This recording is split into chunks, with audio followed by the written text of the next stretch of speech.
भगवद गीता एक philosophical masterpiece है जो कुरुक्षेत्र के युद्धमय मैदान पर व्याप्त होने वाली एक 700 श्लोकीय संवाद के रूप में प्रस्तुत की गई है।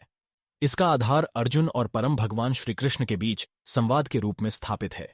गीता की फिलोसॉफिकल रिचनेस हिंदू दर्शन के विभिन्न स्कूल्स ऑफ थॉट के अध्ययन में स्थापित है, जो मेटाफिजिक्स, नैतिकता और आत्म साक्षात्कार पर गहराई से प्रकाश डालते हैं। विभिन्न विद्वानों ने भगवद गीता की उच्च प्रशंसा की है। स्वामी विवेकानंद ने गीता को दिव्य जीवन की फिलॉसफी और व्यावहारिक व्याख्या के रूप में वर्णित किया है, जिसमें मानवता पर लागू होने वाली इसकी सार्वभौमिक शिक्षाओं पर जोर दिया गया है। श्री अरविंदो ने गीता को सर्वोच्च आध्यात्मिक सत्यों का समागम कहा है, जिसमें उन्होंने इसकी ट्रांसफॉर्मेटिव शक्ति और आधुनिक विश्व के प्रति इसकी प्रासंगिकता की प्रशंसा की है। पश्चिम में राल्फ वॉल्डो एमर्सन ने गीता की अमर दार्शनिक काव्य के रूप में प्रशंसा की है, जिसमें उन्होंने आत्मा की शाश्वत और सर्वव्यापी प्रकृति पर इसकी शिक्षाओं की प्रशंसा की है। हेनरी डेविड थोरो गीता से गहराई से प्रभावित थे और आत्मबोध और सत्य की खोज पर इसकी शिक्षाओं की प्रशंसा करते थे, जो सादगी और व्यक्तित्व के उनके अपने विचारों से मेल खाती थी। मूल रूप से गीता भौतिकवाद, धर्म और नैतिकता से संबंधित है और इसे सरल और समझने में आसान एक मानवता का संदेश कहा जाता है। आरंभ में हम देखते हैं कि अर्जुन भय से जकड़े हुए हैं जब उन्हें समझा होती है कि उन्हें अपने संबंधियों और दोस्तों के खिलाफ युद्ध करना होगा। वे कृष्ण को अपना भय अभिव्यक्त करते हैं, कहते हैं कि वे अपने स्वजनों की हत्या करके कोई लाभ नहीं महसूस करते और सख्ती से इस संघर्ष में भाग लेने से इनकार कर देते हैं। अर्जुन स्थायी रूप से कहते हैं, मैं चाहता नहीं कि मैं इन्हें मारूं, यदि वे मुझे मार दें तो भी। जवाब में श्री कृष्ण ने उन्हें अपनी ड्यूटी पूरी करने की आज्ञा दी और कहा कि एक राजकुमार, एक योद्धा और एक ईमानदार व्यक्ति के रूप में बुराई से लड़ना और सद्भाव और व्यवस्था बहाल करना उनका कर्तव्य है। बुराई का मुकाबला करने का कर्तव्य मानव जाति पर है। अर्जुन को अपने स्वभाव और कर्तव्य का पालन करने के लिए मार्गदर्शन दिया जाता है। अंत में जब गीता के ज्ञान को उपदेशित किया जाता है तो कृष्ण अर्जुन को सीधे कहते हैं, अब तुम जैसा चाहो वैसा करो, जो कि मानव में स्वतंत्र इच्छा की मौजूदगी और उस इच्छा की लिमिटेशंस को दर्शाता है। मतलब ये कि अर्जुन को अब सारा ज्ञान दे दिया गया है, लेकिन अब ये अर्जुन के ऊपर है कि वे क्या करना चाहते हैं। आध्यात्मिक रूप से गीता वास्तविकता और स्वयं की प्रकृति पर चर्चा करती है। गीता के अनुसार आत्मा फिजिकल बॉडी से अलग है। यह समय, स्थान और भौतिक अस्तित्व की सीमाओं से परे प्रत्येक जीवित प्राणी के भीतर शाश्वत और अपरिवर्तनशील है। गीता का मानना है कि आत्मा अविनाशी है, डेथ और डीके की पहुंच से परे है। यह जन्म और मृत्यु के दायरे से और क्रिएशन और डिस्ट्रक्शन के साइकिल से परे है। उपनिषदीय शिक्षाओं पर आधारित गीता अपनी शाश्वत प्रकृति पर जोर देते हुए दावा करती है कि आत्मा को किसी भी हथियार, आग, पानी या हवा से नष्ट नहीं किया जा सकता है। इसके अलावा गीता आत्मा की सर्वोच्च चेतना, जिसे ब्रह्म के रूप में जाना जाता है, उसकी व्याख्या करती है। यह संसार को सृजन, पालन और विनाश के चक्रों के अधीन और ब्रह्म की निरंतर बदलती मैनिफेस्टेशन के रूप में चित्रित करती है। इस मैनिफेस्टेशन की विशेषता जन्म और मृत्यु, सुख और दर्द, प्रकाश और अंधकार जैसे विरोधों पर टिकी है, जो अस्तित्व के द्वंद्व का प्रतिनिधित्व करती हैं। माया के फिलोसॉफिकल कॉन्सेप्ट पर आधारित गीता बताती है कि भौतिक संसार अपने असंख्य रूपों और घटनाओं के साथ ब्रह्म की दिव्य ऊर्जा का बस एक इल्यूसरी प्रोजेक्शन है। मतलब यह कि संसार देखने में ही असली लगता है, पर वास्तव में बस एक इल्यूजन है। यह सतही स्तर की दिखावे से परे देखने और अंडरलाइंग स्पिरिचुअल रियलिटी को पहचानने की आवश्यकता पर जोर देती है, जो अस्तित्व के सभी पहलुओं में व्याप्त है। नैतिक रूप से भगवद गीता धर्म पर गहराई से प्रकाश डालती है, जो एक बहुआयामी सिद्धांत है जो किसी व्यक्ति के कर्तव्य और नैतिक दायित्वों पर प्रकाश डालता है। धर्म को हिंदू दर्शन के एक मूलभूत स्तंभ के रूप में देखा जाता है और यह नैतिक जीवन के लिए एक मार्गदर्शक सिद्धांत के रूप में कार्य करता है। गीता निःस्वार्थ कर्म के मार्ग का अनुसरण करते हुए अपने धर्म का पालन करने के महत्व को बताती है, जिसे कर्म योग के रूप में जाना जाता है। संस्कृत ग्रंथों में धर्म को किसी प्राणी की प्रकृति के साथ साथ ब्रह्मांडीय कानून के रूप में परिभाषित किया गया है, जो सद्भाव को कायम रखता है। धर्म न केवल किसी व्यक्ति के कर्तव्यों और जिम्मेदारियों को शामिल करता है, बल्कि संसार के नैतिक ढांचे को भी शामिल करता है, जिसके तहत वे काम करते हैं। धर्म जटिल रूप से ब्रह्मांडीय व्यवस्था और ब्रह्मांड को नियंत्रित करने वाले शाश्वत नियमों से जुड़ा हुआ है। गीता कर्मयोग के सार को दर्शाते हुए परिणामों के प्रति लगाव के बिना अपने निर्धारित कर्तव्यों को करने के महत्व पर जोर देती है। व्यक्तिगत लाभ की तलाश किए बिना अपने कर्तव्यों को पूरा करके व्यक्ति अपने दिमाग को शुद्ध करते हैं, स्वार्थी इच्छाओं पर काबू पाते हैं और आध्यात्मिक विकास के पथ पर आगे बढ़ते हैं। इस सिद्धांत को स्पष्ट करने के लिए गीता अर्जुन का उदाहरण प्रस्तुत करती है, जो विरोधी पक्ष के अपने रिश्तेदारों और दोस्तों के प्रति लगाव के कारण कुरुक्षेत्र युद्ध में लड़ने से झिझकते हैं। कृष्ण अर्जुन का मार्गदर्शन करते हैं, उन्हें एक योद्धा के रूप में उनके कर्तव्य के साथ साथ युद्ध की धार्मिक प्रकृति की याद दिलाते हैं। कृष्ण इस बात पर जोर देते हैं कि एक योद्धा के रूप में अपनी भूमिका निभाकर अर्जुन अपने धर्म के अनुसार कार्य करेंगे। इसके अलावा गीता परिणामों की चिंता किए बिना कर्म करने की आवश्यकता पर जोर देती है, क्योंकि सफलता या विफलता किसी व्यक्ति के नियंत्रण में नहीं है। ये इस बात पर जोर देती है कि व्यक्तियों को परिणामों के बारे में अत्यधिक चिंतित होने के बजाय अपने प्रयासों और इरादों पर ध्यान केंद्रित करना चाहिए। निःस्वार्थ कर्म का अभ्यास करके और अपने कर्मों के फल को उच्च शक्ति को समर्पित करके व्यक्ति वैराग्य यानी डिटैचमेंट और संभाव यानी इक्विनिमिटी विकसित करते हैं। गीता में प्रस्तुत धर्म और कर्म योग की अवधारणा महज नैतिक और सामाजिक दायित्वों से परे है। यह व्यक्तियों को ब्रह्म के साथ अपने अंतर संबंध को पहचानने और कर्तव्य और जिम्मेदारी की भावना के साथ अपने कार्यों को करने के लिए प्रोत्साहित करती है।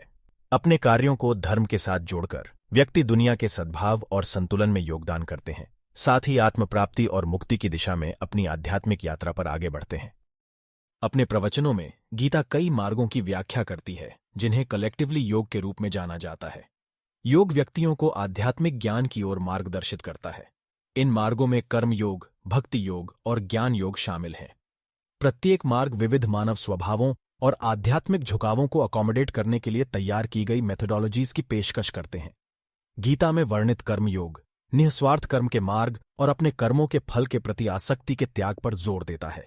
यह मार्ग गीता के श्लोक कर्मण्यवाधिकारस्ते मा फलेषु कदाचन अध्याय 2 श्लोक 47 के साथ संरेखित है, जिसका अनुवाद है कि आपको अपने निर्धारित कर्तव्य को पूरा करने का अधिकार है, लेकिन आप अपने कार्यों के फल के हकदार नहीं हैं। इस अभ्यास के माध्यम से व्यक्ति वैराग्य की भावना पैदा करते हैं, व्यक्तिगत इच्छाओं या परिणामों से प्रेरित होने के बजाय अपने कार्यों को ईश्वर को समर्पित करते हैं। भक्ति योग गीता में उजागर किया गया एक और महत्वपूर्ण मार्ग है, जो परमात्मा के प्रति भक्ति और प्रेम पर केंद्रित है। ये भक्त और परमात्मा के बीच घनिष्ठ संबंध पर जोर देता है और श्रद्धा और समर्पण की गहरी भावना को बढ़ावा देता है। भक्ति योग में विभिन्न अभ्यास शामिल हैं, जैसे प्रार्थना, जप, दिव्य रूपों यानी सगुण ब्रह्म पर ध्यान और भजनों का पाठ। गीता भक्ति योग के सार को अनन्यश्चिन्तयन्तो मम ये जनः पर्युपास्ते अध्याय 9 श्लोक 22 जैसे श्लोकों में समाहित करती है, जो उन लोगों के अटूट ध्यान और एकनिष्ठ भक्ति का प्रतीक है जो बिना किसी डिस्ट्रैक्शन के परमात्मा की पूजा करते हैं। भक्ति योग के माध्यम से व्यक्ति परमात्मा के साथ भावनात्मक संबंध स्थापित करते हैं, अहंकार की सीमाओं को पार करते हैं और परम वास्तविकता के साथ गहन मिलन का अनुभव करते हैं। ज्ञान योग यानी ज्ञान और आत्म प्राप्ति का मार्ग गीता की शिक्षाओं का एक और अभिन्न पहलू है। इस मार्ग में शाश्वत सत्य और स्वयं की वास्तविक प्रकृति को समझने के लिए विवेकशील ज्ञान की इंपॉर्टेंस पर जोर दिया गया है। ज्ञान योग में वास्तविकता की प्रकृति को समझने के लिए आत्मनिरीक्षण, चिंतन और ग्रंथों का अध्ययन शामिल है। संस्कृत श्लोक ज्ञानम तेहम सविज्ञानम इदम वक्ष्यम्य शेषतः अध्याय 7 श्लोक 2 ज्ञान और विज्ञान दोनों प्रदान करने के गीता के वादे को दर्शाता है, जो आत्म साक्षात्कार की ओर ले जाता है। भौतिक संसार की नश्वरता को महसूस करके और स्वयं की इटर्नल प्रकृति को पहचानकर ज्ञान योग के स्टूडेंट्स इंडिविजुअलिटी के इल्यूजन को पार करते हैं और सर्वोच्च चेतना में विलीन हो जाते हैं। कर्म योग, भक्ति योग और ज्ञान योग के इन मार्गों को गीता में अलग से प्रस्तुत नहीं किया गया है, बल्कि इंडिविजुअल्स की विविध प्रवृत्तियों और आध्यात्मिक लालसाओं को स्वीकार करते हुए कॉम्प्लीमेंट्री अप्रोचेस के रूप में प्रस्तुत किया गया है। एक का झुकाव निःस्वार्थ कर्म की ओर हो सकता है, दूसरे का भक्ति की ओर झुकाव हो सकता है और किसी का गहन ज्ञान और आत्मबोध की ओर झुकाव हो सकता है। गीता एक फ्रेमवर्क प्रदान करती है जो व्यक्तियों को एक ऐसा मार्ग चुनने की अनुमति देता है जो उनके आंतरिक स्वभाव से मेल खाता है, उन्हें आत्म खोज, आध्यात्मिक विकास और परमात्मा के साथ अंतिम मिलन की दिशा में मार्गदर्शित करता है। भगवद गीता के भीतर मानव मन की गहन खोज सामने आती है।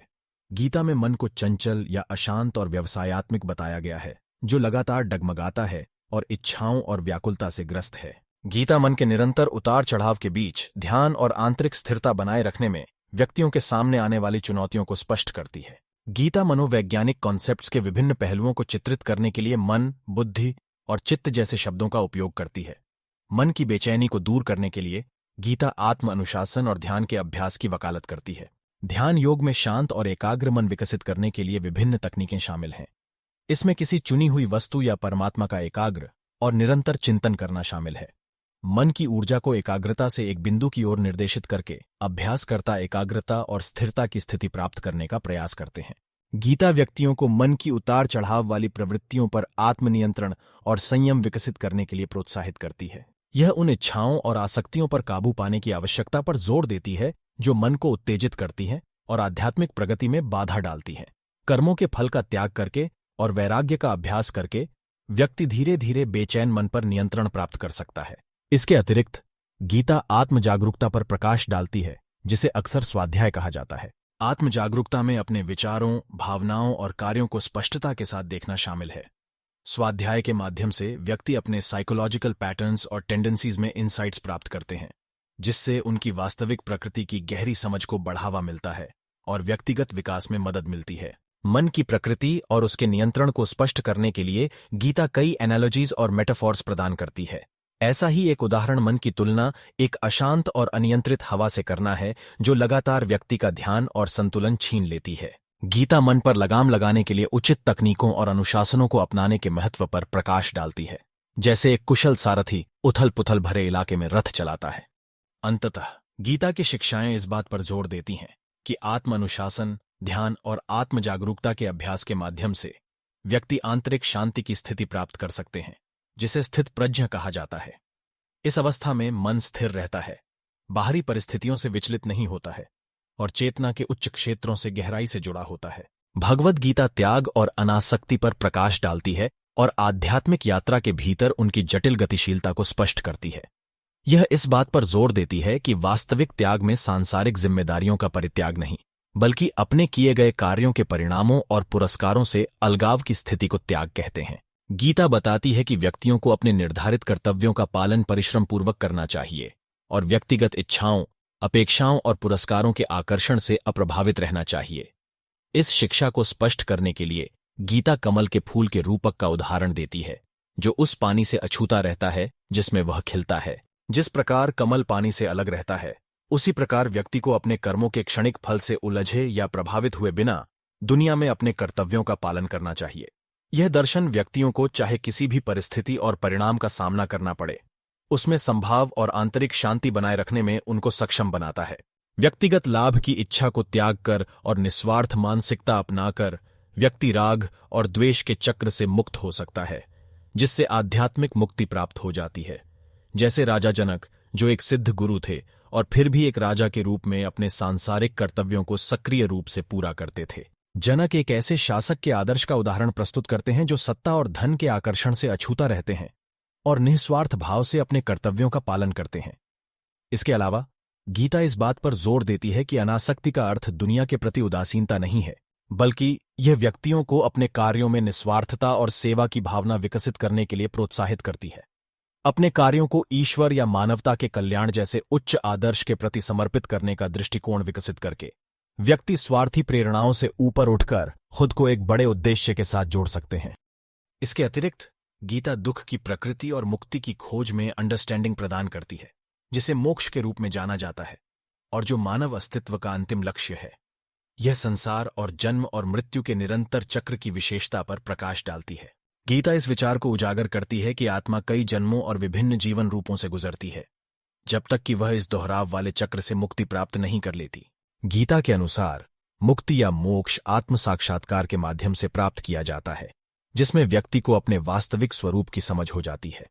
यह मान्यता है कि आत्मा प्रत्येक प्राणी के भीतर का शाश्वत सार है। यह स्वाभाविक रूप से दिव्य, पारलौकिक और सर्वोच्च वास्तविकता से जुड़ा हुआ है, जिसे ब्रह्म के रूप में जाना जाता है। यह एहसास व्यक्ति को भौतिक संसार की सीमाओं से मुक्त करता है और परम आध्यात्मिक स्वतंत्रता की स्थिति की ओर ले जाता है। गीता विभिन्न स्वभावों और झुकावों को ध्यान में रखते हुए आत्म प्राप्ति के विभिन्न मार्ग प्रस्तुत करती है। ये रास्ते म्यूचुअली एक्सक्लूसिव नहीं हैं, लेकिन कॉम्बिनेशन में अपनाए जा सकते हैं। अस्तित्व की चक्रीय प्रकृति और मुक्ति की खोज को चित्रित करने के लिए गीता रूपक कथाओं और दार्शनिक संवादों का उपयोग करती है। उदाहरण के लिए, यह श्री कृष्ण और अर्जुन के बीच संवाद को परमात्मा और व्यक्तिगत आत्मा के बीच संवाद के रूप में चित्रित करती है। भगवद गीता में मोक्ष की अवधारणा महज थियोरेटिकल नहीं है, यह प्रैक्टिकल एप्लीकेशंस पर जोर देती है और मुक्ति की दिशा में यात्रा कर रहे व्यक्तियों का मार्गदर्शन करती है। ये साधकों को आत्म अनुशासन, निस्वार्थता और ध्यान और चिंतन जैसी आध्यात्मिक प्रथाओं को विकसित करने के लिए प्रोत्साहित करती है। कुल मिलाकर भगवद गीता के दार्शनिक प्रवचन में आध्यात्मिक पूछताछ, नैतिक सिद्धांत, आत्म प्राप्ति के मार्ग, मन का मनोविज्ञान और मुक्ति की खोज शामिल है। इन विषयों की इसकी जटिल खोज इसे सत्य के चाहने वालों के लिए एक श्रद्धेय पाठ बनाती है, जो वास्तविकता की प्रकृति, मानव अस्तित्व और आध्यात्मिक ज्ञान की खोज में गहन अंतर्दृष्टि प्रदान करती है। गीता ज्ञान पर आधारित और भक्ति द्वारा समर्थित कर्म के दर्शन को सुंदर तरीके से प्रस्तुत करने का प्रयास करती है। यदि आपको भगवद गीता का यह परिचय दिलचस्प लगा है, तो आप मेरे चैनल को सब्सक्राइब कर सकते हैं। मेरे चैनल पे आपको फिलॉसफी, स्पिरिचुअलिटी और भगवद गीता जैसे प्राचीन ग्रंथों के कालातीत ज्ञान पर काफी कंटेंट देखने को मिलेगा। आशा करता हूं कि आपको यह वीडियो अच्छा लगा होगा। मैं अब आपसे मिलूंगा एक और नई वीडियो में जल्द ही। तब तक के लिए नमस्कार।